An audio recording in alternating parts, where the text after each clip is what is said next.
Hello, I'm Transformers fan G138, and this is a video review of Transformers Reveal the Shield Grapple.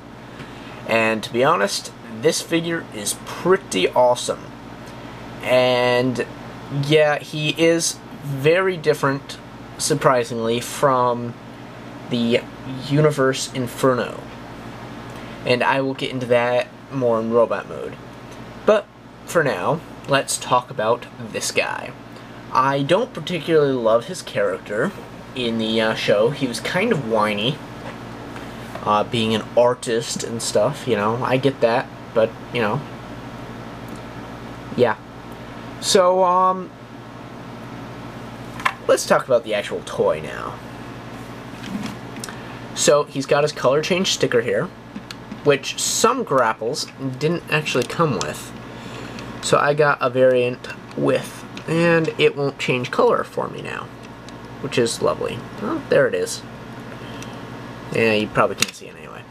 So, this one actually has the crane on it, which has some nice motion. It goes up and down and out, as well as this moves. So yeah, you can like store some Transformers and stuff up there. Kind of curious though. No. That's just me being curious again.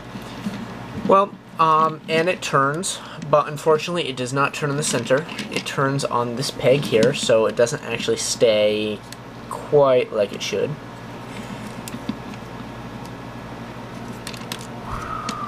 Yeah, okay, I'm just having fun now.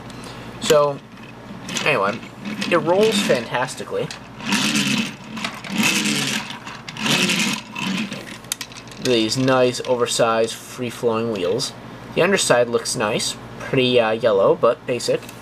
Exhaust ports, painted pieces back here. Paint applications here. Gray. Doesn't quite match the window, but what are you gonna do? Orange lights, caution lights.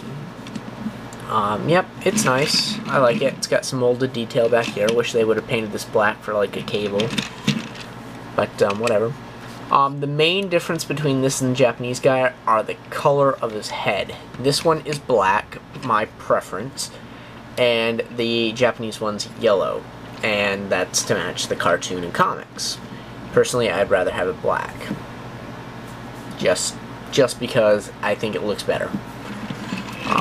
Anyway, for a while this guy was going for about $100 in the United States, and that's because they canceled the line before he was fully released, and he ended up showing up at a lot of stores like discount stores such as TJ Maxx. This particular one did come from a TJ Maxx store, and the guy who bought it paid $10. I bought it from that guy for $30, which was a pretty good deal, because if I went online and bought it off eBay or something, I would have been paying $150. So, $30 later, it's a really nice figure. So, nice painted front, headlights, you know, got a lot of detail in here. And he is significantly different from Inferno, and I will get into that a little bit more in the robot mode. So, I will go ahead and transform him. And here he is in robot mode. And this guy is actually quite awesome, even though he's yellow. So if I had my option, I would change his color, but you know what? It works for a construction vehicle. Yeah, it seems like every yellow Transformer I review, I say, oh, I hate the color yellow, and then say this guy's the exception because, well, yeah, he's yellow. Meaning he's not one of my top favorites, but he is still pretty cool Transformer just because of his mold. Like, there's a couple things I'd like different. Like, for one, this giant crane sticking off his arm kind of needs to be on his back. I mean, if you don't want it sticking out of his arm, you can flip it around so it is not, it's like there instead of there with finicky legs, just like on Inferno. That's my major complaint about the figure. The legs, they're finicky. I'd much rather have ball and socket joints in this case. So, yeah, you can store that on the arm, so, you know, like that, so it's not sticking down. but the directions do call for it to be like this. And I guess you can kind of use it to like punch Decepticons like, but I don't know really why you'd want to. It should be on his back. Well, so I'll get into the articulation, because this is awesome. It moves here. Toe moves a little bit. You have a hinge here in the knee. A hinge here up in the leg. This panel moves to get out of the way, if need be. This whole assembly is on a hinge, which that hinge up here is the one that makes it so finicky, like back and forth here. So, moving up to his head, ball and socket joint, and, of course, the neat transformation gimmick this guy has, same as Inferno. Pull this forward to shoot his head up. And I know that kind of sounds wrong. Anyway, then you have a hinge here in the arm, swivel, as well as a friction hinge here on the elbow. This whole assembly is on a ratchet joint. Swivel here, hinge here, you know, those panels can get out of the way. And that's a constant problem I have with my Inferno and this figure. It's only that arm, and I don't know why. So, now I can fix it. It just pops right on.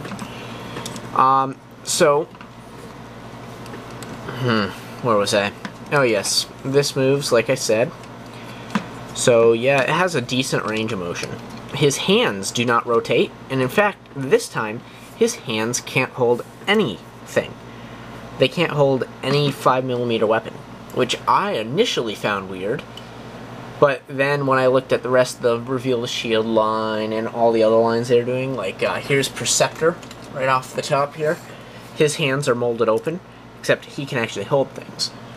So they're molding them like open hands, which is kind of weird, but I guess it kind of makes him look more realistic a bit. Now let me just pull in Inferno, and we'll talk about some of the comparisons. Obviously, the most notable thing is the head. Everything is the same down to the arms, which these... I'm just going to pull these off. This is remolded here, so it's round, where on this one it's molded as a square. Now, also, this is a separate piece on this guy, so this rotates and then folds down.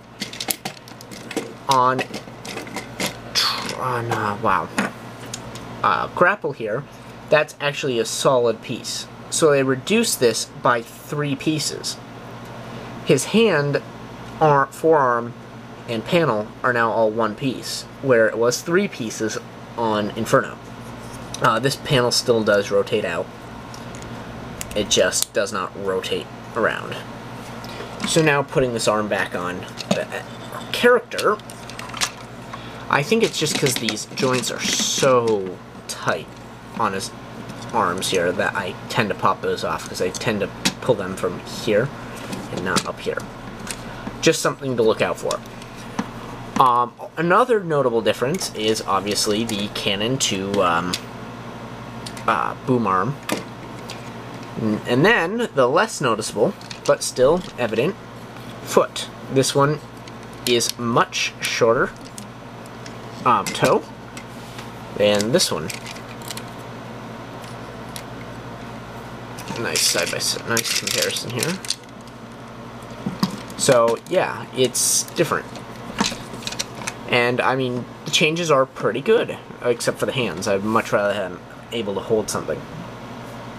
So yeah, there's a little bit of disappointment there, but to be honest, I still like the character, still worth the $30 I paid for it. And if you have the option of picking this guy up, pick him up, because he is amazing. I highly recommend him, and I highly recommend Inferno. So, that pretty much concludes my video review. If you have any questions about the character, or the figure, or you want to request a video review, leave a comment down below, and I will add them to the list, and answer you, and yeah, get back to you. Within a very short period of time. I'm very good about reading my emails. So, that concludes my video review. I hope you enjoyed, and thanks for watching.